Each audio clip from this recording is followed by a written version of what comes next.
الحمد للہ وحدہ والصلاة والسلام علی من لا نبی بعدہ اما بعد فاعوذ باللہ من الشیطان الرجیم بسم اللہ الرحمن الرحیم انا نحن نزلنا الذکر وانا له لحافظون عن علی بن ابی طالب رضی اللہ تعالی عنہ قال رسول اللہ صلی اللہ علیہ وسلم الا انها ستكون فتنة قلت وما المخرج منها يا رسول الله قال كتاب الله فيه نبأ ما قبلكم وخبر ما بعدكم وحكم ما بينكم هو الفصل ليس بالهزل من تركه من جبار قسمه الله ومن ابتغى الهدى في غيره أضله الله وهو حبل الله المتين وهو الذكر الحكيم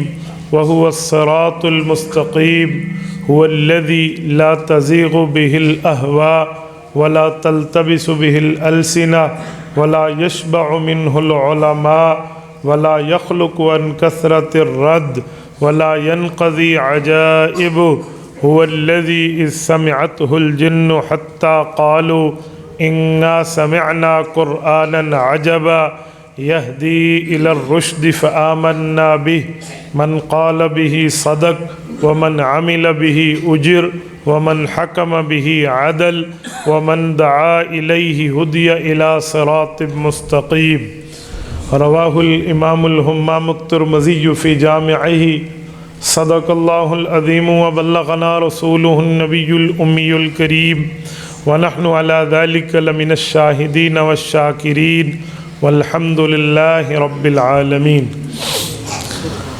معزز دوستو، آج 31 جنوری 2022 بروز پیر ہے اور میں آپ کی خدمت میں شاعر اسلام حضرت سردار اللہ نواز سرگانی دامت برکاتہم کی دعوت پرخلوص پر اور مولانا محمد طاہر صاحب کی دعوت پر آپ کی خدمت میں موجود ہوں۔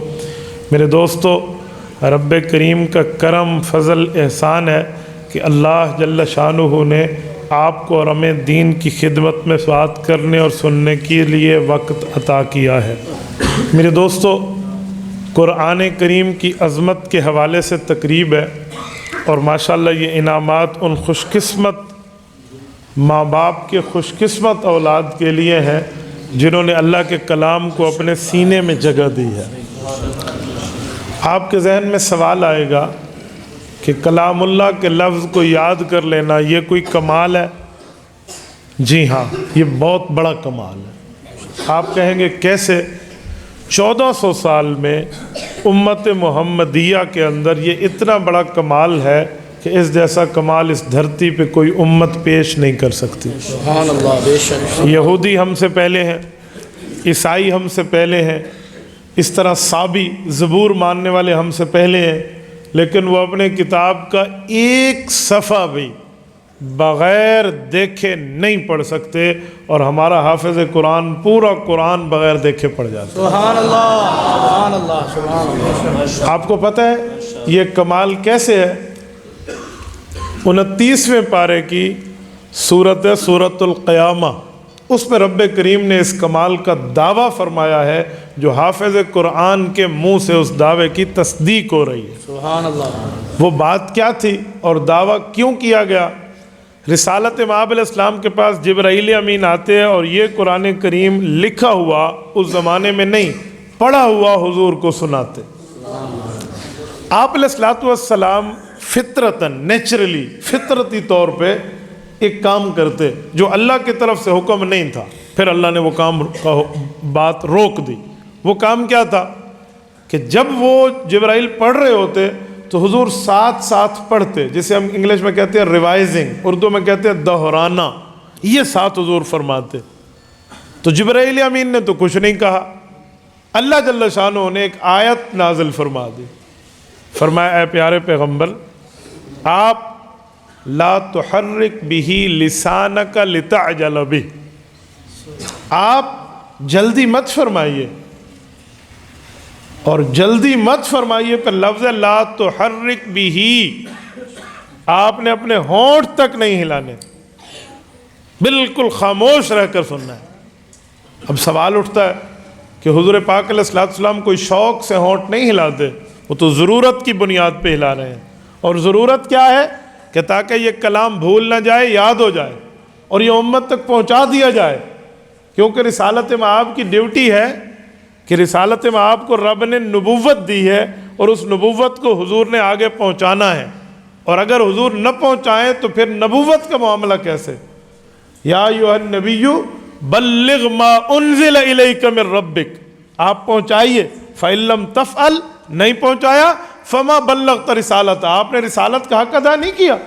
یہ ادھر سے فریضہ منصبی ہے، تو اس ضرورت کی بنیاد پہ حضور دہرا رہے ہیں، اور اللہ رب العزت باوجود ہے کہ ضرورت کو جانتے اور منع کر رہے ہیں، تو پھر اس کا حل کیا ہے؟ تو رب نے اگلا دعویٰ فرمایا ان علینا جمعہ و قرآنہ، جو آپ کے دل میں یہ داعیہ پیدا ہو رہا ہے، جو آپ کے دل میں یہ سوال پیدا ہو رہا ہے، خواہش تمنی پیدا ہو رہی ہے کہ یہ قرآن اکٹھا کیسے ہوگا اور پڑھا کیسے جائے گا، محبوبم یہ آپ کا کام نہیں ہے، یہ آپ کے خالق کا کام ہے۔ ہم جمع کرا کے بھی دکھائیں گے اور پڑھوا کے بھی دکھائیں گے۔ ان علینا جمعہ و قرآنہ، ان علینا، یہ ہماری ذمہ داری ہے۔ علیہ کا الزم کے معنی میں، ٹھیک ہے؟ تو ان علینا جمع ہو، یہ ہماری ذمہ داری ہے کہ ہم اس کو جمع کرائیں گے۔ اللہ جمع تو ہو جائے گا، کوئی پڑھے گا۔ یہودیوں کے پاس بھی تو تورات جمع شدہ تھی، عیسائیوں کے پاس بھی انجیل جمع شدہ تھی، صحابیوں کے پاس زبور جمع شدہ تھی۔ اللہ یہ جب جمع ہو جائے گا آگے پھیلے گا کیسے؟ فرمایا وَقُرْآنَ، اس کتاب کا نام پڑھے جانے والی کتاب ہے، اس کے پڑھانے کی ذمہ داری بھی ہماری ہے۔ آج یہ خوش قسمت ماں باپ کے خوش قسمت اولاد، بلکہ میں یوں کہوں خوش قسمت اساتذہ کے خوش قسمت شاگرد، یہ کلام اللہ اپنے سینے میں رکھے ہوئے ہیں، تو اللہ کے اس دعوے کی تصدیق کر کے ذمہ داری خدا حافظ قرآن کی زبان سے ادا ہو رہی ہے۔ یہ کمال، اس جیسا کمال اس پوری امتوں میں نہیں ہے۔ امتیں کتنی ہیں؟ جتنے نبی اتنے امتی، 1,24,000 انبیاء تو 1,24,000 امم، 1,23,999 کم و بیش پیغمبر کی امتوں میں کسی امت کے اندر یہ کمال نہیں ہے جو حضور پاک کی امت میں کمال بولتا ہے، تو اس لیے یہ کمال ہے، اور اس کمال میں امت محمدیہ اکمل ہے، اس سے بڑھ کے اور کمال نہیں ہے۔ کیوں؟ میرے پاک پیغمبر پر قرآن نازل ہوا، حضور نے پڑھا اور صحابہ کو یاد کروایا۔ آپ کہیں گے کیسے؟ صحابہ میں وہ لوگ جو حضور پاک کی کلاس میں بیٹھ کے قرآن یاد کرنے والے ہیں، ان لوگوں کا ظہور حضور کے دور میں تو ہوا تھا، کیا صحابہ صفہ کے رہنے والے ہیں، پڑھنے پڑھانے والے ہیں، یاد کرتے ہیں، لیکن ان کا کارنامے کا ظہور اس وقت ہوا جب ابو بکر صدیق رضی اللہ عنہ، جن کی منقبت پیش فرما رہے تھے، افضل البشر بعد الانبیاء۔ یار کیا زمانے میں خوش قسمت ہیں جو ابو بکر کی تعریف پر بولے ہیں، اللہ جزائے خیر عطا فرمائے۔ تو حضرت ابو بکر کے دور میں جب قرآن کریم کو 2 گتوں کے درمیان جمع کیا جا رہا تھا، تو پھر ان لوگوں کے خدمات کی ضرورت پیش آئی جنہوں نے حضور پاک کے منہ مبارک سے قرآن کو حفظ کیا تھا۔ پھر ابی بن کعب آئے، عبداللہ بن عباس آئے، زید بن ثابت آئے، حضرت علی آئے، حضرت عمر آئے، اجل حضرت عبداللہ بن مسعود آئے، استقرأ القرآن من 4 جن کے لیے روایت موجود ہے، اجلہ لوگ بیٹھے اور ان نے قرآن کریم کو بیٹھ کے جمع کیا۔ تو ان علینا جمعہ و قرآنہ، حضور پاک نے یوں قرآن کریم پڑھوایا اور یاد کرایا۔ میری فیلڈ بی اے کے بعد قانون کے ساتھ بھی ہے، یہ وکالت کے شعبے سے میں ایک عرصہ منسلک رہا ہوں، اور وکالت کا شعبہ مجھے ویسے ہی پسند ہے کہ اس میں خاموشی ہوتی ہے اور دلائل چلتے ہیں، شور شرابہ نہیں ہوتا۔ تو ہمارے ایک پیٹی بن بھائی ہیں، ایڈوکیٹ ہیں، دوست ہیں، وکیل ہیں، لیکن وہ کچھ لبرلز مائنڈ کے ہیں، یعنی لبرلز مائنڈ کا معنی ہے مولویوں نو کی آنگ ہے، اس دماغ کے آدمی۔ سنجیدہ زبان میں، سنجیدہ طبقوں میں گفتگو کبھی بند نہیں ہوتی، وہ سمجھائی جاتی ہے، یہ کوئی دشمنی نہیں ہے، سوال جواب ہوتے ہیں۔ ایک دن مجھے کہنے لگے کہ مولوی صاحب میں آپ سے ایسا سوال کروں گا جواب آتا ہو تو ہاں کرنا، نہ ہوتا ہو تو سیدھی سیدھی نہ کرنا، یہ مولویوں والا یہ ولاقہ نہیں نیوڑا۔ میں نے کہا ٹھیک ہے آپ پوچھ لیں۔ کہتے مجھے تمہاری دو باتیں سمجھ نہیں آتی، جس جلسے میں بیٹھتے ہو یہی سناتے ہو کہ قرآن کو یاد کرا کر آگے پھیلانے کی ذمہ داری اللہ کی ہے۔ میں نے کہا جی ہاں۔ کہتے ہیں آپ پکے ہیں؟ میں نے کہا اس بات میں پکا ہوں، بالکل یہی بات ہے۔ اگلا سوال، کہتے ہیں پھر دوسری بات یہ ہے کہ قاری صاحب کی کلاس میں لڑکے پر محنت جاری ہے، صبح نماز کے وقت سے اٹھا ہے، رات تک قرآن سامنے رکھ کے رٹے لگا رہا ہے، پڑھ رہا ہے، اور تم اس بنیاد پہ چندے لیتے ہو، ڈونیشن لیتے ہو، مدارس بن رہے ہیں، مکاتب بن رہے ہیں، کلاسز چل رہی ہیں، حفظ چل رہا ہے۔ تو اگر قرآن کریم اتنی بھولنے والی کتاب ہے کہ اس کے لیے اتنی محنتیں کریں تو پھر اللہ کی ذمہ داری کہاں گئی؟ اور اگر اللہ کی ذمہ داری ہے کہ اگلے نسلوں تک پہنچے گا تو پھر اتنی محنتوں کی ضرورت کیا ہے؟ تو لہٰذا یہ محنتیں چھوڑ دو۔ بندے میں سوال کرتے وقت ایک مادہ ہو نا، ایک داعیہ، ایک اندر کی چیز ہو، تو وہ کبھی سوال میں بندہ دو نمبریاں نہیں کرتا۔ وہ مادہ کیا ہے کہ سوال کرنے سے پہلے اپنے ضمیر سے اس کا جواب پوچھے، اگر ضمیر جواب دے دے تو پھر سوال نہ کرے، کیونکہ اگلے کا ضمیر بھی زندہ ہے، وہ جواب دے دے گا۔ اور اگر ضمیر سے تمہیں جواب نہیں ملا تو پھر پوچھ لو، دو باتیں ہوں گی، یا آپ کا فائدہ ہو جائے گا یا سامنے والے کا فائدہ ہو جائے گا، افادہ اور استفادہ دو میں سے ایک ہو جائیں گے۔ لیکن بعض اوقات ان دو سے ہٹ کے لوگ سوال کرتے ہیں، وہ ہیں جن کے ضمیر مردہ ہو چکے ہوتے ہیں، ان کا کام صرف اعتراض کرنا ہوتا ہے اور کچھ بھی نہیں ہے، کچھ بھی نہیں ہوتا۔ یہ لبرلز طبقہ ان لوگوں میں سے ہے جن کے ضمیر ماشاءاللہ انا للہ ہو چکے ہیں، اور وہ صرف علماء کو نشانہ بناتے ہیں، حالانکہ اس سوال کا جواب ان کی پوری زندگی میں موجود ہے۔ میں سمجھ گیا کہ ان نے اس پہ غور نہیں کیا۔ میں نے کہا میرے وکیل بھائی اس سوال کو 1 منٹ پینڈنگ کر لو، ادھر رکھ لو، اس کا جواب میں دوں گا، لیکن ایک مسئلہ پہلے حل کر لیتے ہیں، اس کے بعد کوئی گل آ گئی ہے، میں دونوں آنکھیں سی تسی ہاں کرنا یا نہ۔ میں نے کہا میں ہاں نہ کروں گا، لیکن اس سوال کا اگر جواب چاہیے تو میرے ایک سوال کا جواب دے دیں، اس کا جواب یہ خادم دے کر جائے گا۔ پوچھیں۔ میں نے کہا آپ وکالت کے علاوہ بھی کچھ مصروفیت رکھتے ہیں؟ کہتے جی ہاں۔ میں نے کہا کیا؟ کہتے آپ کو پتہ تو ہے میں سارا دن عدالت میں ہوتا ہوں، لیکن کاروبار میں نے شیئر ہولڈرنگ کی بنیاد پہ کیا ہوا ہے، میرے شیئر ہے، میں پارٹنر ہوں بڑے بڑے بزنس مینوں کا، ان کے ساتھ میرا حصہ ہے، تو مال میرا ہوتا ہے، کماتے وہ ہیں، پھر ہماری پرسنٹیج ہوتی ہے، ہم ایک دوسرے کا نفع لے لیتے ہیں۔ میں نے کہا ٹھیک ہے۔ تو وہ کیوں کیا ہوا ہے؟ کہتے رزق نہیں کمانا بچوں کے لیے، حلال کمائے گا، تو مولویوں کی طرح تھوڑے تم چندوں میں بیٹھے یہ وہ۔ میں نے کہا ٹھیک ہے اگلی بات آ جائے گی، لیکن آپ رزق کمانے کے لیے سارا کام کر رہے ہیں؟ جی ہاں۔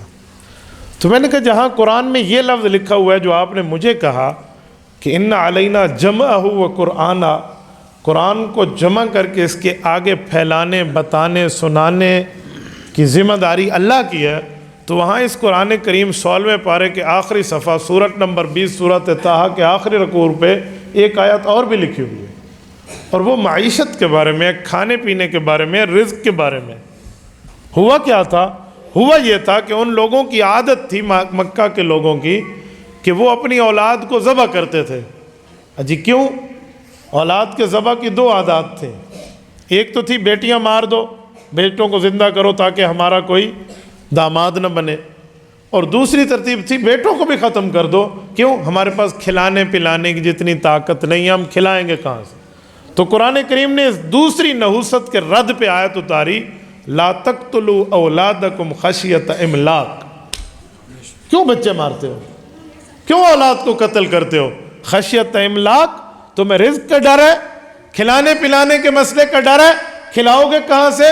نحن نرزقہم وإیاکم، ہم ان چھوٹے بچوں کی بدولت، ان کی وجہ سے تمہیں بھی رزق دیتے ہیں اور انہیں بھی رزق دیتے ہیں۔ نحن نرزقہم وإیاکم، پہلے ہم ہے، بچے مراد ہیں، پھر کم بڑے مراد ہیں۔ اس حدیث میں کہا گیا ترزق بضعفائکم، فرمایا تم اپنے گھر کے غریب، ناتواں، کمزور لوگوں کی وجہ سے رزق دیے جاتے ہو۔ یعنی وہ بچہ ہو یا گھر میں کوئی سینس لیس کوئی دیوانہ ہو یا کوئی خاتون ہو یا کوئی بوڑھا بوڑھی ہو، اس کی بنیاد پر تمہیں رزق ملتا ہے۔ میں اس کو عقل کی بنیاد پہ آپ کو سمجھاؤں۔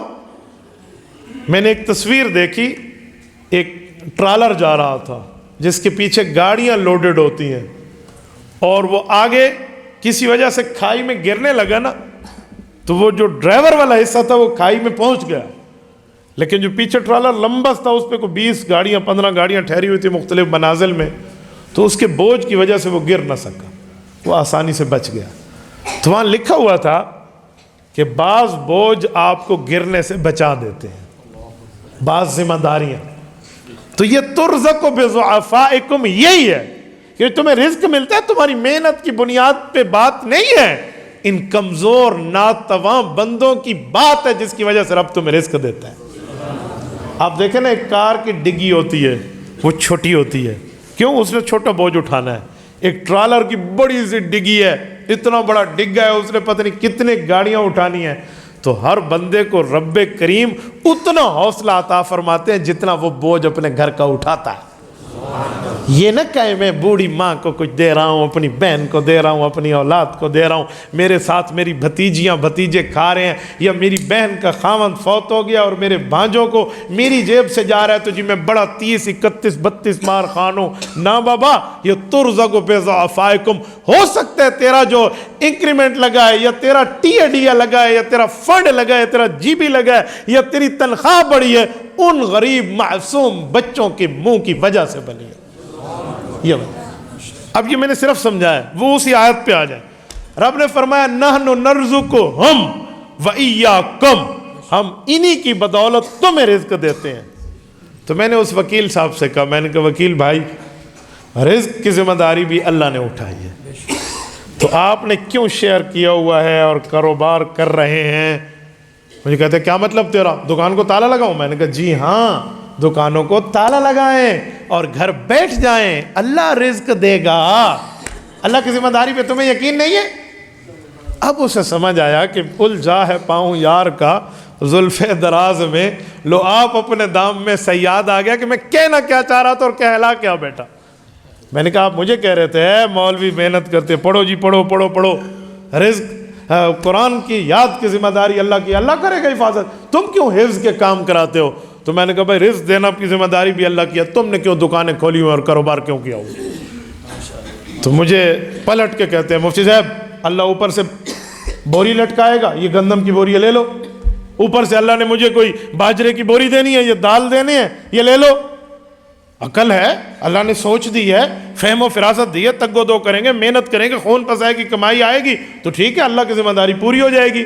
میں نے کہا یہی جواب اس سوال کا دے دیں جس کو پینڈنگ کیا تھا کہ اللہ نے ذمہ داری اٹھائی ہے، لیکن خوش قسمت زبانیں، خوش قسمت مال، خوش قسمت جسم، خوش قسمت جگہ، خوش قسمت لوگوں کی اولاد اور خوش قسمت اساتذہ پڑھنے پڑھانے والے ہوں گے، اللہ کی ذمہ داری پوری ہوگی۔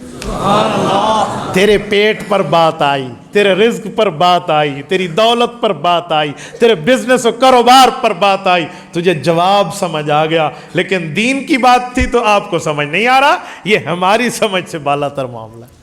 تو میں نے بات چلائی تھی ان علینا جمعہ و قرآنہ، اس قرآن کو جمع کرنا اور اس کو آگے پڑھوانا یہ میرے مولا کی ذمہ داری ہے۔ رسول اللہ صلی اللہ علیہ وسلم کو اس کی خوشخبری میں دعویٰ فرما دیا گیا۔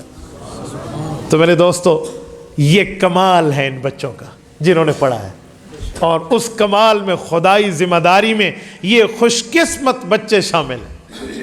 اور پھر میں ایک بات مزید بھی کرتا ہوں میرے دوستو، یہ جن بچوں نے قرآن کریم حفظ کیا ہے، میں ان کے ماں باپ کو کہتا ہوں، اور ان کے واسطے سے آپ سارے مجمع کے ہر بندے کی ضمیر پہ دستک دے کے ناکنگ کر کے ایک جملہ کہہ رہا ہوں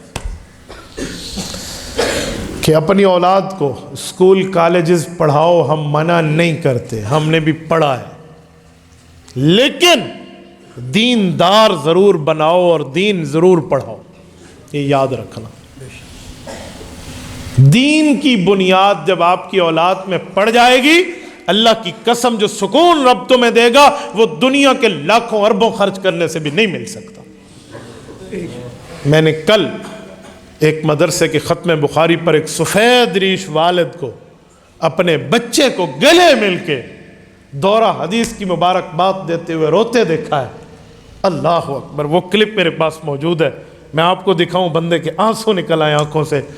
والد کہتا ہے فزت برب الکعبہ، میرا بچہ حافظ کے بعد عالم بن گیا، مجھے رب کعبہ کی قسم ہے میں دنیا میں کامیاب ہو کر جا رہا ہوں۔ یہ سکون آپ کو۔ میں اپنے اسکول میں ٹاپ کر کے آیا تھا، یہ ریاضی اور یہ انگلش اور یہ کیا اور یہ میری نوک کے زبان پہ تھے، لیکن اسلامیات میں ہم زیرو ہوتے تھے۔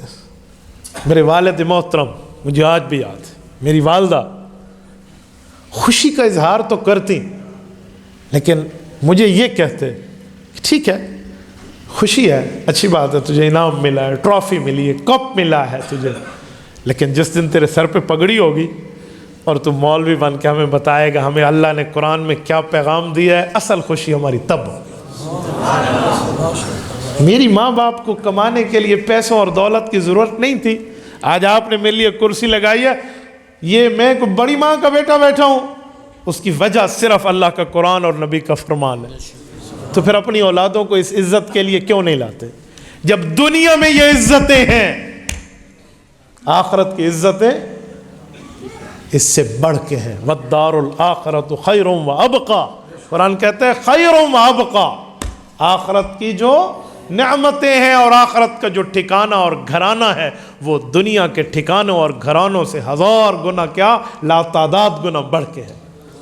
تو ان بچوں کو جنہوں نے قرآن کریم کو سینے میں رکھا ہے، میں تمہیں ضمیر پہ دستک دے کر کہتا ہوں انہیں عالم بھی بنواؤ، تاکہ یہ بچے جو آج پڑھ رہے ہیں الحمدللہ رب العالمین یہ بتا پائیں کہ اس سورت کا نام فاتحہ کیوں ہے، الف لام میم ذالک الکتاب لا ریب فیہ، یہ بتا پائیں کہ سورۃ البقرہ کیوں ہے۔ بقرہ تو ایک کاؤ اور ایک گائے کو کہتے ہیں، قرآن میں دوسری سورت کا نام گائے پر آ گیا، کیوں گائے کہاں سے آئی یہ آپ کو بتا پائیں۔ سورۃ التی یذکر او تذکر فیہ البقرہ، میرے پاک پیغمبر کے فرمان کے مطابق تمہیں وہ واقعہ سنا پائیں کہ وہ گائے کون سی تھی، اس کا رنگ کون سا تھا، اس کو ذبح کیسے کیا گیا تھا، اس کی وجہ سے مقتول زندہ ہو کے اپنے قاتل کی نشاندہی کر کے دوبارہ دنیا سے رخصت کیسے ہوا، موسیٰ علیہ السلام سرخ رو کیسے ہوئے اور دشمن ناکام کیسے ہوا، یہ تمہیں بتا پائیں۔ سورۃ آل عمران، یہ بتائیں آل کون ہے، عمران کون ہے، یہ آل عمران کی پوری تفصیل آپ کے سامنے رکھیں۔ سورۃ النساء، نساء کا معنی عورتیں، امراتن ایک، امراتان دو، نساء کئی عورتیں، یہ بتائیں کہ نساء کیوں اتری تھی، یہ سورت کیا تھی، یہ کیا معاملہ۔ یہ سورۃ الناس تک چلے جائیے، سورۃ الناس کا معنی پیپل سورت، عوامی سورت، لوگوں کی سورت، یہ لوگ سے مراد کون ہے؟ یہ کل اعوذ برب الناس میں ناس الگ ہے، کل اعوذ برب الناس، ملک الناس، الہ الناس، یہ تینوں ناس علیحدہ ہیں۔ یہ بیان القرآن حضرت تھانوی کا اٹھا کے آپ کو بتائیں گے کہ ایک بچپنا ہے، ایک جوانی ہے، ایک بڑھاپا ہے، اللہ نے تینوں کی بات کس طرح کی ہے یہ آپ کو بتا پائیں گے۔ آج آیتیں سناتے ہیں، کل آپ نے ان حفاظ کو عالم بنانا ہے، یہ تمہیں حدیث کے ساتھ ان آیات کا مطلب بتائیں گے۔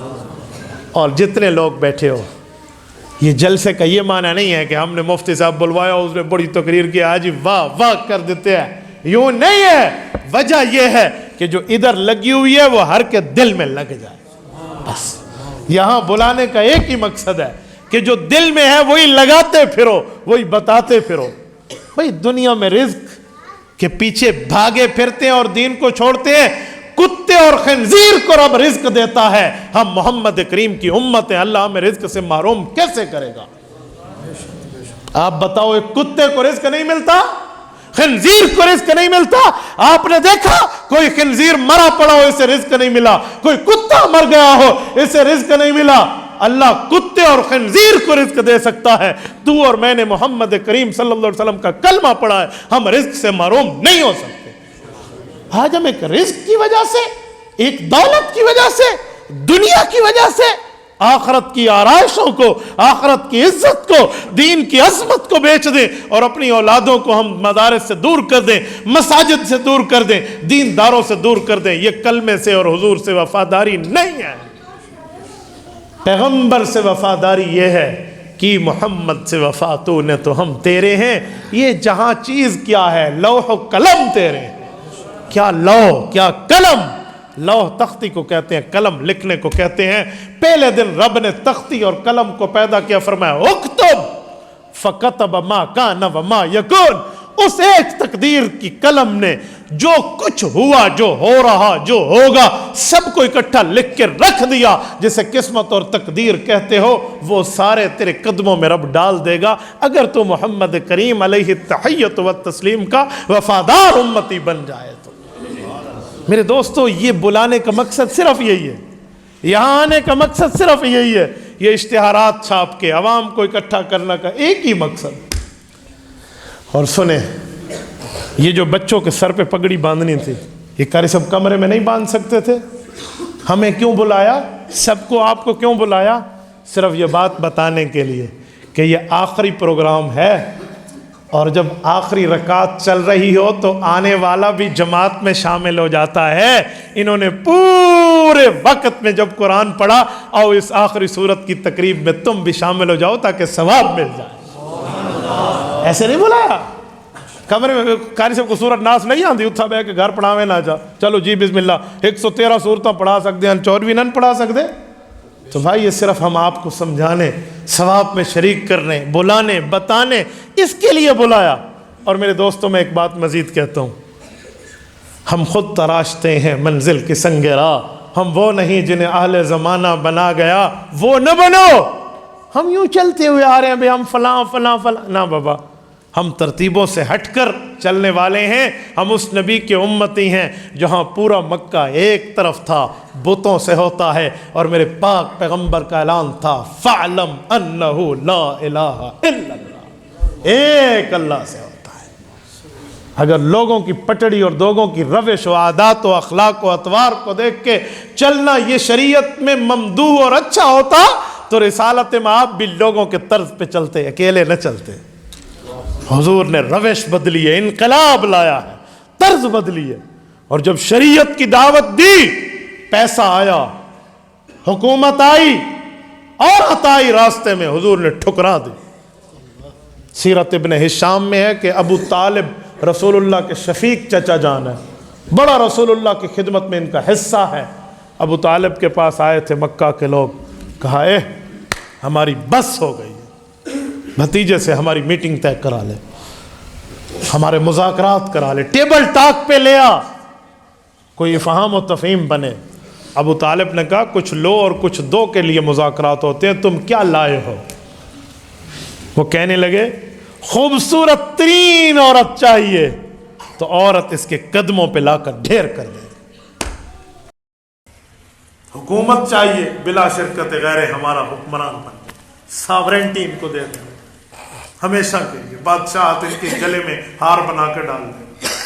اور اگر دولت چاہیے، یہ لفظ کہہ دے اتنی چاہیے، ہم قدموں میں ڈھیر کر دیں۔ کہا جی ٹھیک ہے، اب تو آپ کی آفرز آ گئی ہیں، اب میں بھتیجے سے بات کروں گا۔ آئے ہیں ابو طالب، رسالت مآب نے بات سنی ہے، کہا چاچو اس کے بدلے میں مجھے کیا دینا ہوگا؟ وَدُّوا لَوْ تُدْهِنُ فَيُدْهِنُونَ، توحید میں نرم ہونا پڑے گا، شریعت میں نرم ہونا پڑے گا، دین کی دعوت کو چھوڑنا پڑے گا، کچھ ان کے لیے کچھ لو کچھ دو کی بات کر کے بتوں کے لیے نرم ہونا پڑے گا۔ گویا نعوذ باللہ میں ترجمے میں سمجھانے کے لیے کہوں، اللہ کی شریعت اور دین کے مسئلے میں ڈنڈی مارنی پڑے گی۔ رسالت مآب نے جو جواب دیا ہے، سیرت ابن ہشام میں امام ابن ہشام نے اسے نقل کیا، فرمان لگے یا عمی لو وضع الشمس علی یمینی والقمر علی یساری الا ان اترک ھذا الامر ما ترکتہ۔ کہ چاچو یہ دنیا کی آفرز ہیں، یہ تھوڑی اور ترقی بھی کریں اور سورج سے جا کر معاہدہ طے کریں، سورج میاں زمین پہ اترا، تجھے ہم محمد مصطفیٰ کے دائیں ہاتھ پہ رکھ کے تجھے غلام اور حضور کو تیرا آقا بنا دیں گے، اور چاند میاں کے پاس دائیں اتار کر میرے بائیں ہاتھ پہ رکھ دیں، اور مجھے اختیار دے کر کہیں جب چاہے چڑھا دے جب چاہے اتار دے، تو سیاہ و سفید کا یوں مالک بن جا، اگر ان سے ہو سکتا ہے ہو نہیں سکتا، اگر یہ بھی کر لیں الا ان اترک ھذا الامر، شرط یہ ہو کہ میں دین چھوڑ دوں، میں ان دونوں کو زمین پہ دے ماروں گا، ما ترکتہ، دین نہیں چھوڑوں گا۔ یہ رسالت مآب کی مضبوطی ہے۔ آج میں بعض اوقات بہت حیران ہوتا ہوں، لوگ حضور پاک کی دین کے مضبوطی نہیں دکھاتے، رسول اللہ صلی اللہ علیہ وسلم کی تصویر ایسی پیش کرتے ہیں گویا حضور دین میں نرم تھے اور دین کے ہر مسئلے میں بے دینی کو مان لیتے تھے، نعوذ باللہ۔ یوں نہیں ہے، میرے پاک پیغمبر غیرت مند ہے، وہ شریعت پر جم جانے والا ہے، ڈٹ جانے والا ہے، اور اس پر اپنا خون لگا کر کٹ جانے والا ہے، پیچھے ہٹ جانے والا نہیں ہے۔ میں نے اس دن ایک مولوی صاحب کی حدیث سنی، مجھے کہنے لگے مولوی صاحب وہ حدیث پاک آپ بیان نہیں کرتے، حضرت علی المرتضیٰ کے بارے میں حضور نے فرمایا من کنت مولاہ فہذا علی مولا، جس کا میں دوست اس کا علی دوست۔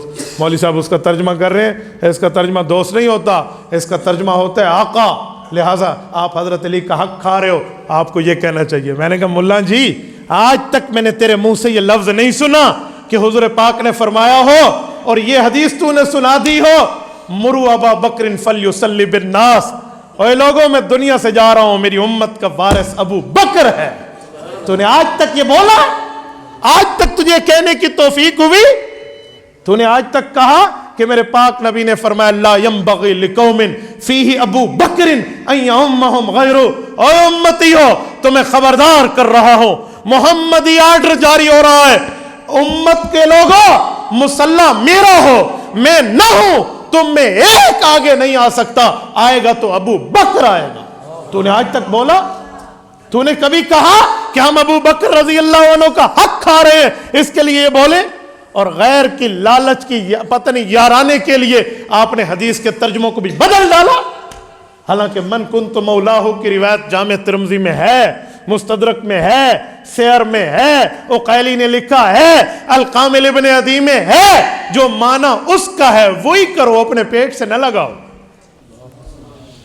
چند نوجوان ہیں نئے ایمان لائے ہیں، حضرت علی المرتضیٰ کے رتبے سے واقف نہیں ہیں، حج سے واپسی ہو رہی ہے، رسالت مآب الاسلام کے سامنے کچھ بات پیش ہوئی تو حضور پاک نے انہیں دو طریقوں سے سمجھایا، ایک نظروں سے بتایا کہ میرے اور علی کی محبت کا تعلق کیسا ہے، اور دوسرا عمل سے بتایا۔ سیدنا علی المرتضیٰ رضی اللہ عنہ یوں ہاتھ بلند کر کے فرمایا من کنت مولاہ فعلی مولا اللہم والی من والاہ وعادی من آدھا۔ اگلا جملہ کیوں نہیں پڑھتے؟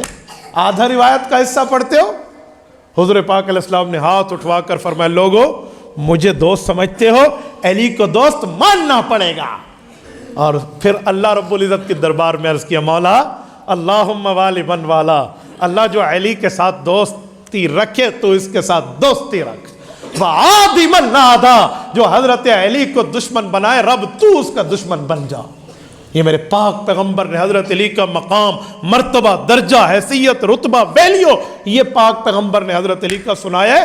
ہم مانتے ہیں جو اس رتبے کا منکر ہے پکا بے ایمان ہے، لیکن آپ نے بھی تو حضرت ابوبکر صدیق کے ساتھ انصاف نہیں کیا، آپ بھی تو انہی کو جا کر سنا دیتے نا کہ حضرت ابوبکر وہ ہے جس کو رسالت مآب نے فرمایا لا ينبغي لقوم فیہ ابو بکر ان یؤمہم غیرہ، میرے مسلح کا وارث میرا ابو بکر ہے۔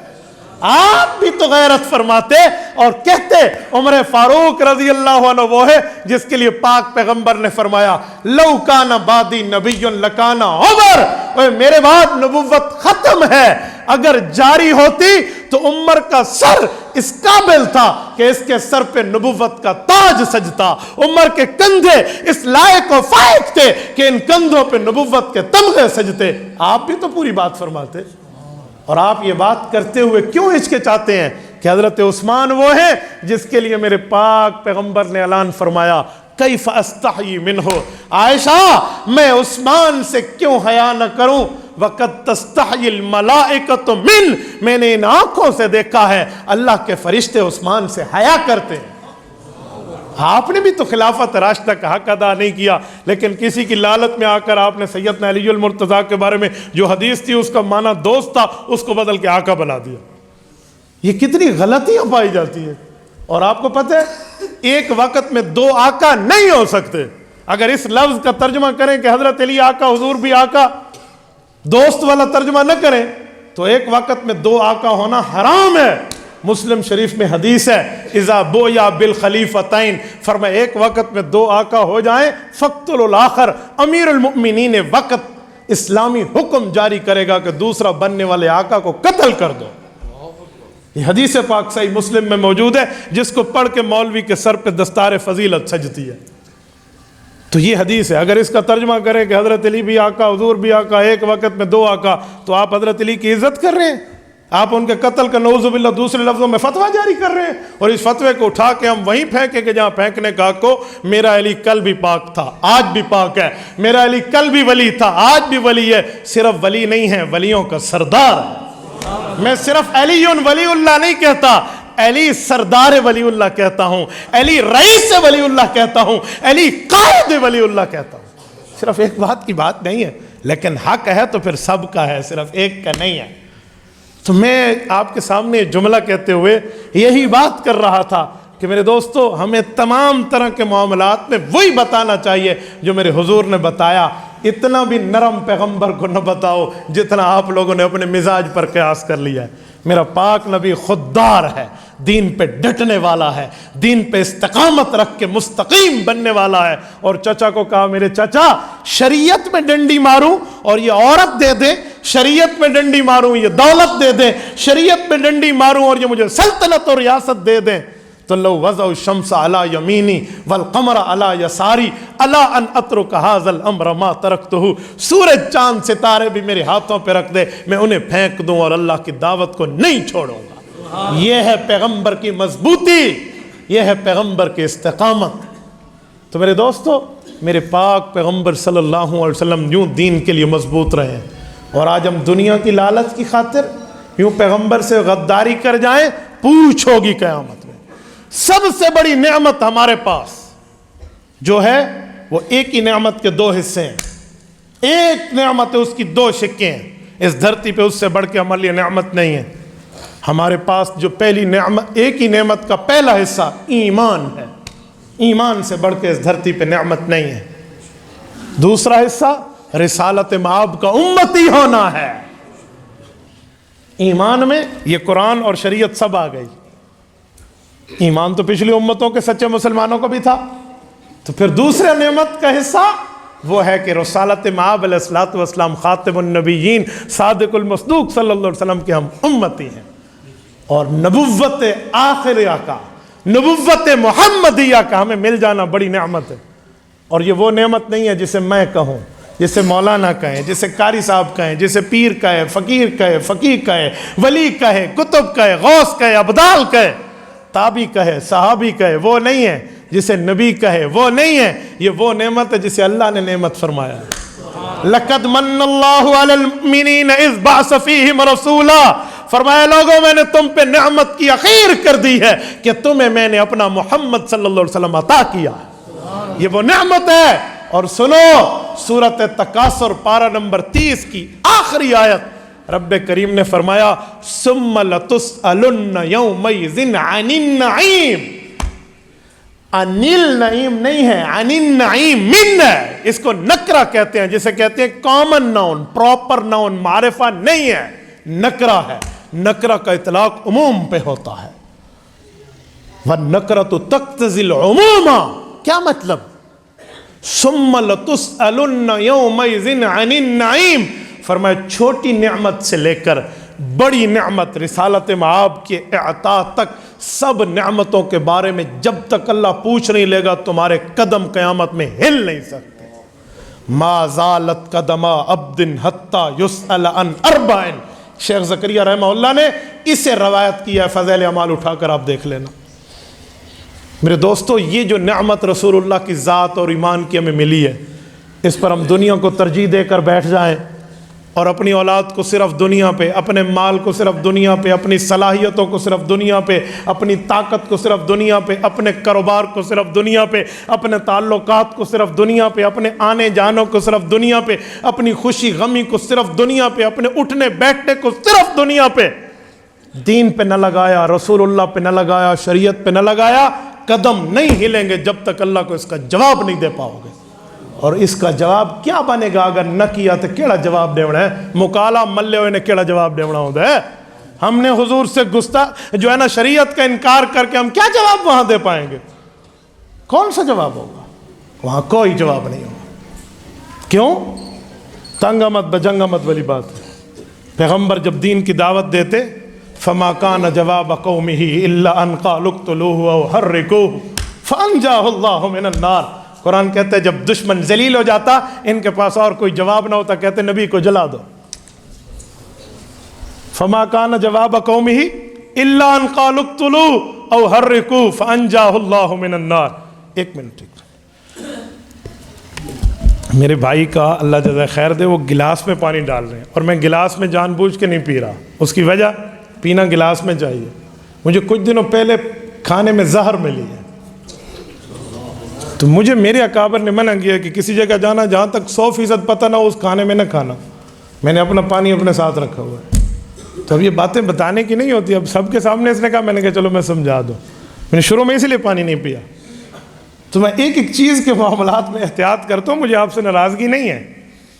توجہ، جب دوست بڑھتے ہیں نا تو پھر دشمن بھی ہوتے ہیں۔ میں کہتا رہتا ہوں کہ ہماری گفتگو جو ہے نا یہ صرف اپنے نہیں دیکھتے، یہ کہاں کہاں تک دیکھی جاتی ہے، اس کو عام بندے کو اس کا احساس نہیں ہے۔ یہ ہندوستان بھی دیکھتا ہے، یہ ایران بھی دیکھتا ہے، یہ اسرائیل بھی دیکھتا ہے، یہ قادیان بھی دیکھتا ہے۔ مجھے پتہ ہے کہاں کہاں سے ہندوانہ جادو، یہودیوں کا جادو، قادیانیوں کا جادو، روافظ کا جادو، ایک ایک جادو میرے اوپر روزانہ دن میں شاید 3 سے 4 بار میں کہوں تو غلط نہ ہوگا، موت کا جادو ہوتا ہے، اور میرا رب اس جادو کو توڑ دیتا ہے۔ اللہ جانتے ہیں، میں بعض اوقات بیٹھا ہوتا ہوں، بیٹھے ہوئے میری سانس پہ سانس چڑھ جاتا ہے، بات نہیں ہو سکتی، دماغ ایسے گرم ہو جاتا ہے کہ اللہ مانو والا حافظ، وہ جادو کے اثرات آ رہے ہوتے ہیں۔ پھر کچھ ٹائم تلاوت، کچھ نہ کچھ وظیفہ پڑھا، پھر طبیعت ٹھیک ہو جاتی ہے۔ تو مجھے ایک ایک چیز میں احتیاط رکھنا پڑتا ہے، اسی لیے آپ اپنے گلاس کو اپنے پاس رکھیں۔ ہو سکتا ہے آپ ٹھیک ہوں، لیکن میرے دماغ میں جو بات موجود ہے نا تو وہ نکلنے میں ٹائم لگے گا۔ میں ان اکابرین کا اسٹیج پہ نام کیا لوں جنہوں نے مجھے سختی سے کہا، میں حضرت کی بات کر رہا ہوں کہ تو نہیں کھانا کھانا، تو پھر منع کیا تو پھر میں اس کا لحاظ رکھتا ہوں۔ تو آپ حضرات اس مزاج کا خیال رکھا کریں۔ چلو درود شریف پڑھ لو۔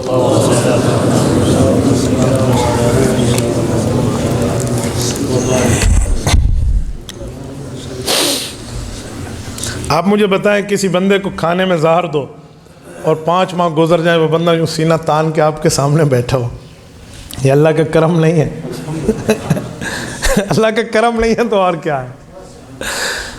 بس دعا کیا کرو اللہ پاک جب تک زندگی دے عافیت والی دے، اور باطل اور اہل کفر کی گردن پہ پاؤں رکھنے والی زندگی اللہ عطا فرمائے۔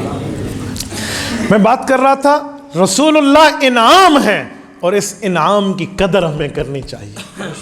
تو ان علینا جمعہ و قرآنہ میں اللہ نے حضور سے وعدہ کیا، اور اس دعوے کو آپ کے اس مدرسے سے پورا کیا جا رہا ہے۔ تو آپ سب اپنی اولادیں، وہ بچے ہو یا بچیاں ہوں، مجھے بتایا کہ میری گفتگو میری مائیں بہنیں بھی سن رہی ہیں، میں ان سب سے کہتا ہوں، ان ماؤں کو کہتا ہوں، ان بہنوں کو کہتا ہوں، بیٹیوں کو کہتا ہوں، اللہ کے لیے خود کو اور اپنی اولادوں کو دین اور قرآن کے لیے وقف کر دو۔ یقین مانیے اللہ عزتوں کے تاج پہنا کر قیامت میں اٹھائے گا، عزتوں کے۔ ان اللہ یرفع بہذا الکتاب اقواما، حضرت ابن عمر فرماتے ہیں رب کریم اس قرآن کی بدولت قوموں کو بلند درجہ عطا فرماتے ہیں، دنیا میں بھی آخرت میں۔ اور پھر میں اس عنوان پہ آخری بات کرنے لگا ہوں، توجہ، یہ جو ہم کہتے ہیں کہ مدارس اور مساجد والے ہم سے مال لیتے ہیں، کیا کرتے ہیں مولوی؟ یہ کوئی ان نے مجھے چندے کا نہیں کہا، میں صرف تمہارے ضمیر کو جھنجھوڑ رہا ہوں۔ یہ اچھا کرتے ہیں، ہم سے مال لیتے ہیں، ہمارا مال پاک ہو جاتا ہے اور ہمارا آخرت کا فائدہ ہے۔ وہ کیا ہے؟ آؤ توجہ رکھنا، یہ جو بچے قرآن پڑھ رہے ہیں ان کا قیامت میں جنت میں کردار تو بہت بڑا ہوگا، لیکن فیملی ممبرز کے لیے، خاندانی کے لیے، دوست احباب و احبا کے لیے کردار کیا ہوگا؟ جس کا بچہ قرآن پڑھ جائے اس کے لیے, اس کی فیملی کے لیے کیا کردار ہوگا, کیا پرفارمنس یہ وہاں کرے گا, اس کے پرفارم وہاں کیا ہوگی. سنیں, رسول اللہ صلی اللہ علیہ وسلم نے فرمایا من حفظ القرآن وعمل بما فیہ, حضرت علی کی روایت ہے. یہ آپ فضائل قرآن اٹھا لیں, فضائل اعمال میں حضرت شیخ زکریا رحمہ اللہ نے بھی لکھا ہے. میں اردو کتاب کا حوالہ اس لیے دیتا ہوں کہ آپ کی دسترس میں آپ اٹھا کر دیکھ سکتے ہیں. میں جو آپ کو مسند احمد بتاؤں تو تسی آکڑا سے ویکھی بھی کدی نہیں, تو میں وہی کتاب بتاتا ہوں جو آپ دیکھ سکتے ہیں. تو آپ حدیث پاک کی اس اردو کتاب کو اٹھائیں. حضرت علی کی روایت ہے, فرمایا جس نے قرآن پڑھ لیا عشرۃ من اہل بیتہ کلہم وجبت علیہ النار. میرے پاک نبی نے فرمایا اس حافظ قرآن کو 10 بندوں کا خصوصی پیکج مل جائے گا جن پر جہنم واجب ہو چکی ہوگی کہ اب 10 بندوں کا خالی پیپر تیرے پاس ہے, جس اپنے خاندان کے جہنمی کو چاہ جنت لے آ, اس کا نام تو کہے گا, فرشتے یوں جہنم کے دروازے سے کاٹ کے جنت میں لکھ دیں گے کلہم وجبت علیہ النار. میرے پاک پیغمبر کا فرمان ہے جن پر جہنم واجب ہو چکی ہے, لکھ دی گئی ہے. جب فیصلہ ہو جاتا ہے نا کسی کی پھانسی کا, جب جج لکھتا ہے نا hanging to the till death, اس کو لٹکا دو موت تک, تو یہ اصول ہوتا ہے کہ جج جب بھی جس قلم سے اس ڈیسیژن کو لکھتا ہے, فیصلے کو لکھتا ہے, تو وہ قلم کی نب کو توڑ دیتا ہے, توڑ دیتے ہیں. آپ جا کر دیکھ لیں پھانسی اور قتل کے جتنے فیصلے ہیں جج اس قلم کو توڑ دے گا. کئی وجوہات ہیں, اب میں کوئی اپنی وکیلانہ باتیں نہیں سنا رہا, میں ایک عوامی وجہ دیتا ہوں. بس ایک ہی وجہ ہے کہ اب یہ فیصلہ ٹوٹ گیا ہے, واپس نہیں ہو سکتا, میری طرف سے میں نے لکھ دیا, تو وہ قلم ہی توڑ دیتا ہے. یہ ایک تفاول ہے, یہ ایک طریقہ ہے. چاہے اگلی عدالت رہا کرے وہ اگر ثبوت اور دلائل ہوں, لیکن وہ توڑ دیتا ہے جو جج وہ فیصلہ دے رہا ہوتا ہے. تو کیا اس پر اب میری طرف سے یہ حکم واجب ہو گیا, تو کلہم وجبت علیہ النار, جن بندوں کے لیے جہنم کا فیصلہ لکھ کر گویا نب کو توڑ دیا گیا ہوگا, ان بندوں کے لیے حضور نے فرمایا یہ حافظ قرآن جنتی پیکج لے کر آئے گا. کتنا بڑا کردار ہے. آؤ میں ایک جملہ کہتا ہوں, یہ لوگ, یہ جن کی اولادیں ہیں ان کے ماں باپ کے لیے خوشخبری ہے کہ تمہیں کل قیامت میں اپنے مفت کے سفارشی گھر کے ملے, گھر سے سفارشی ملا.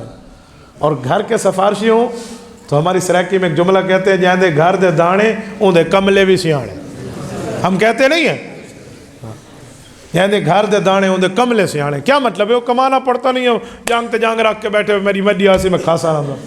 تو بھائی جو گھر کا فائدہ ہے نا اس کو لوگ کتنا اچھا سمجھتے ہیں. تمہیں گھر کا فائدہ ہے, جنتی پیکج مل رہا ہے. اب تمہاری مرضی ہے, تم 1 لے لو, 2 لے لو, 10 لے لو, 20 لے لو. تو یہ وہ لوگ ہیں. جب یہ سفارشی ہیں تو آپ کو پتہ ہے سفارشی سے خرچ کراتے ہیں یا اس پہ خرچ کرتے ہیں. سردار صاحب ایک بندے کی پھانسی کا فیصلہ ہو جائے تو صدر کے پاس اختیار ہوتا ہے, پریزیڈنٹ آف دا کنٹری, ملکی صدر کے پاس یہ رول کے مطابق اختیار ہوتا ہے کہ وہ اس پھانسی کے فیصلے کو ختم کر سکتا ہے. تو پھر کیا کرتے ہیں؟ سفارشی ڈھونڈتے ہیں, واسطے ڈھونڈتے ہیں, ذریعے ڈھونڈتے ہیں. جاؤ بھائی. تو جب سفارشی ڈھونڈا جاتا ہے اس کے لیے گاڑی کا انتظام بھی ہم کریں گے, اس کو راستے میں کھانا بھی ہم کھلائیں گے, اس کی گاڑی میں پیٹرول بھی ہم ڈالیں گے, ادھر جا کے انہیں 2 لفظ بولنے کام ہو گیا, واپسی پہ بھی ہم لائیں گے, پھر اس کے جیب میں بھی ہم کچھ عطیہ دیں گے, گھر جا کر پہنچا کے آئیں گے. سفارشی دے تو مزے نے, سارا کام ہم کر رہے ہیں. تو بھائی یہ تمہاری آخرت کے سفارشی ہیں, ان پہ خرچ کرو گے تمہارے لیے دنیا و آخرت میں بہتر. جی والی لوگ منہ بڑھا کے بیٹھے جی سارے کل مولویاں گدے ہو, تمہاری آخرت واسطے گدہ ہے. میں کھلی بات سمجھا رہا ہوں, اگر آپ کو اس پہ کوئی ڈاؤٹ ہے تو آپ اعتراض کریں, میں آپ کو جواب دے کر جاؤں گا. تو میرے دوستو یہ دیندار طبقہ ہے, یہ حفظ قرآن اور شریعت و ایمان و اسلام و دین و ایقان آپ کے سامنے پیش کر رہا ہے, تو آپ کے اور میرے ایمان و ضمیر کو جھنجھوڑ رہا ہے کہ ہم خود بھی ان کے معاون بنیں اور اپنی اولادوں کو بھی جہاں بھیجیں. کریں گے انشاءاللہ. جتنے دوست بیٹھے ہیں میں آپ سے ہاتھ کھڑے کر کے اس بات کی وعدہ لیتا ہوں کہ اگر گفتگو آپ کو پسند آئی ہے تو آپ دین کے لیے اپنی اولادوں کو لگاؤ گے, اپنی اولادوں کو, اپنی بچیوں اور بچوں کو لگاؤ گے. آپ سب کو کہتا ہوں جس کا ارادہ ہے وہ ہاتھ کھڑا کر کے ارادہ کرے کہ ہم کریں گے انشاءاللہ. سارے دوست ارادہ کرتے ہیں. اور میں گزارش کرتا ہوں اپنی ماؤں بہنوں سے کہ جو آپ بھی ہماری گفتگو سن رہی ہیں آپ بھی اس بات کا تعین کر لیں کہ ہم اپنی بقایا زندگی دین پر انشاءاللہ تعالی لگائیں گے اور دین کے لیے کریں گے. کرو گے؟ جزاکم اللہ تعالی. اقول قولی ھذا واستغفر اللہ وآخر دعوانا ان الحمد للہ رب العالمین. نمبر 1, انجینئر علی مرزا کے بارے میں آپ کا کیا خیال ہے؟ اس کا اپنا ہی کوئی خیال نہیں ہو تو ہمارا کیا خیال ہوگا؟ جو بیچارہ کی خیال ہو اس تو محال ہو اس تو جنو ہو تو کیا خیال ہے؟ بھائی وہ انجینئر ہے، عالم نہیں ہے. انجینئر اور عالم دونوں ہوتے ہیں نا تو پھر آپ اس سے مسئلے پوچھتے. جو صرف انجینئر ہو اس سے یہ پوچھو کہ چھت سیدھی ہے یا ٹیڑھی ہے، تھلی کیسے بنی ہے اور گلی کیسے بنی ہے، یہ پوچھو. ٹھیک ہے؟ دین پوچھو گے تو انجینئر بھی ہو عالم بھی ہو پھر ٹھیک ہے. حضرت جی پیر ذوالفقار احمد نقشبندی دامت برکاتہم انجینئر بھی ہیں اور عالم بھی ہیں. پوچھو جا کر. آپ کو کس نے منع کیا؟ ہم نے کبھی پیر صاحب کی مخالفت کی ہے؟ وہ انجینئر بھی ہیں عالم بھی ہیں. جو صرف انجینئر لے کر بیٹھے اور تم اس سے مسئلے پوچھ رہے ہو وہی حال ہے. وہ کہتے ہیں میر بھی کیا سادہ ہیں، میر بھی کیا سادہ ہیں، بیمار ہوئے جس کے سبب اسی عطار کے لونڈے سے دوا لیتے ہیں. بیلنس ختم ہونے پہ جو کمپنی ایڈوانس دیتی ہے سود ہے. سود نہیں ہے، یہ مسئلے کو سود نہ سمجھیں. یہ آپ کو کال سننے کی مدت ملتی ہے، بیلنس نہیں ملتا. اگر یہ بیلنس ہے تو جو 30 روپے آپ کو ملتے ہیں یا آپ کیش کروا لو آپ کو مل جائیں گے؟ کبھی بھی نہیں ملیں گے. تو کال سننے کی مدت ہے، نام اس کا بیلنس ہے. تو اسی لیے تقابل بالمال بالمال نہیں ہے کہ اس کو سود کہا جائے. پینٹ شرٹ میں نماز ہو جاتی ہے یا نہیں؟ پینٹ شرٹ میں نماز تو ہو جاتی ہے آپ کی، لیکن شاید پچھلی صف والے کی نہ ہو.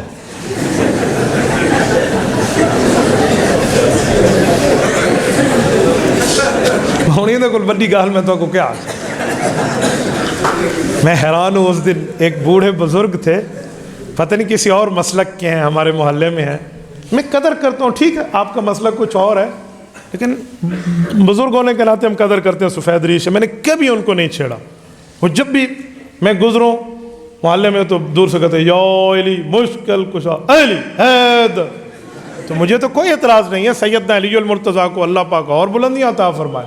ہم کون سے حضرت علی المرتضیٰ کے نام سے چڑھتے ہیں؟ میں نے کبھی کچھ نہیں کہا. سال ہا سال گزر گئے. کچھ دنوں پہلے میں گھر میں تھا تو میرے بچوں نے کہا کہ ابو ہمیں دیسی انڈے چاہیے. تو ہمارے جو دودھ والے ہیں وہاں ملک غلام شبیر صاحب، ان کے پاس دیسی انڈے تھے. تو میں نے بچوں کو کہا وہ سارے چلے. میرے ساتھ میرے بچے گئے، ہم دودھ والے کے پاس جا کے ٹھہر گئے. وہ بزرگ سے اتفاق وہ بھی پیچھے سے آ رہے تھے اور وہی حیدر حیدر وہ کہہ رہے تھے. تو اچھی بات ہے، حضرت علی کا نام لے رہے ہیں، ہمیں کیسے کوئی لینا دینا. میں نے کچھ بھی نہیں کہا. جب قریب آئے میں نے 2 ہاتھ سے مصافحہ کیا. میں نے کہا بزرگوں کیا حال ہے، خیریت ہے آپ کی؟ صحت ٹھیک ہے. اب مجھے چھیڑنے لگے. مجھے کہتے ہیں مولوی جی تسی لمبے چولا پایا ہوا ہے.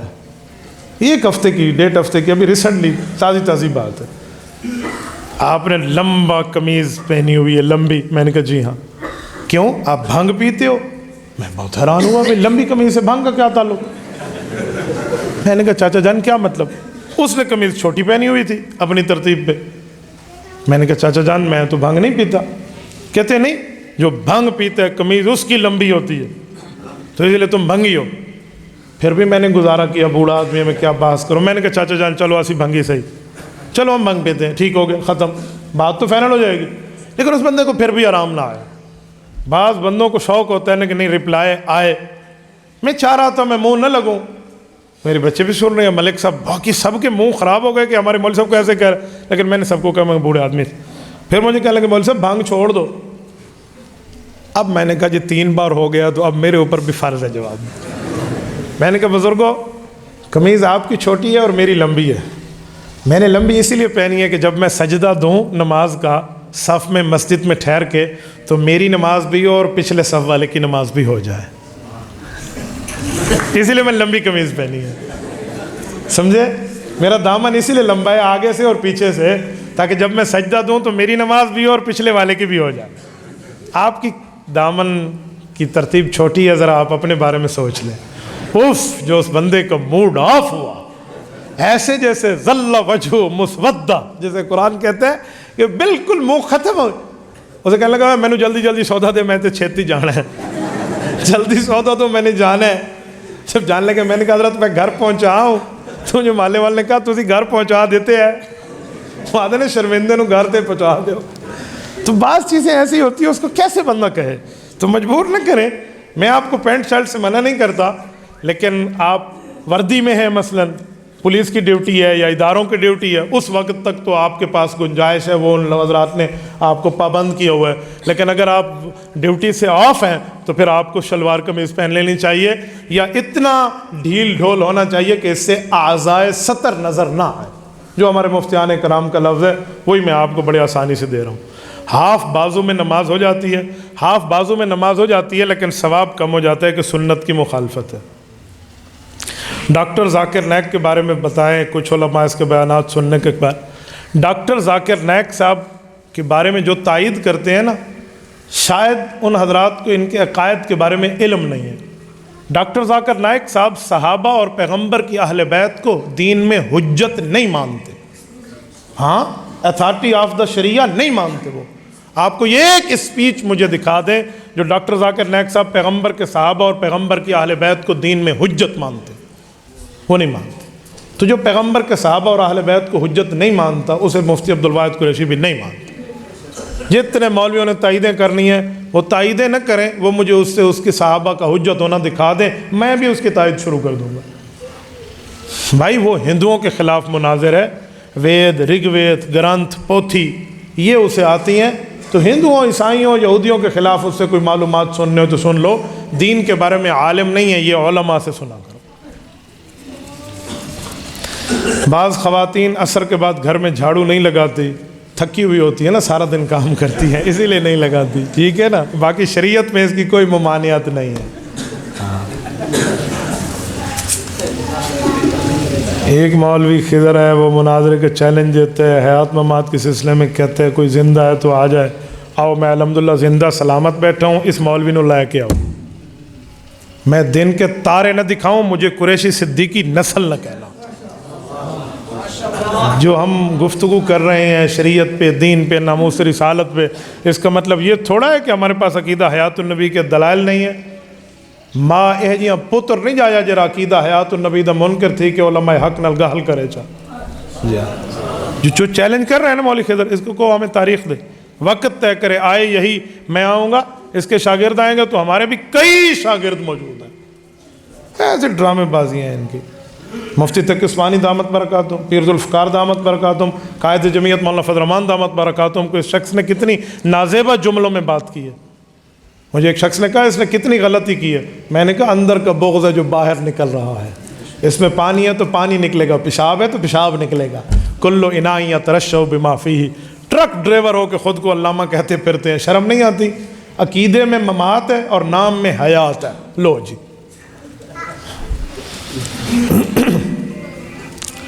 مسجد میں تیز آواز سے نعت پڑھنا کیسا ہے؟ اگر کسی کی نماز خراب نہ ہو, کسی کا آرام خراب نہ ہو, کسی کی تلاوت خراب نہ ہو تو جائز ہے, ورنہ جائز نہیں ہے. جائز کیش اکاؤنٹ کھولنے پر کمپنی کی طرف سے 50 یا 100 روپے آتے ہیں, اور رکھنے پر 1000 روپے, رکھنے پر 50 اور 100 روپے ملتے ہیں. ان کا استعمال پکا ٹھکا سود ہے. یہ اور وہ بیلنس جو آپ نے پہلے پوچھا, اس پہ بڑا فرق ہے. یہ کل قرض جرا نفع فہو ربا. روایات کے مطابق قرضہ دے کر اس سے فائدہ لینا یہ سود ہے.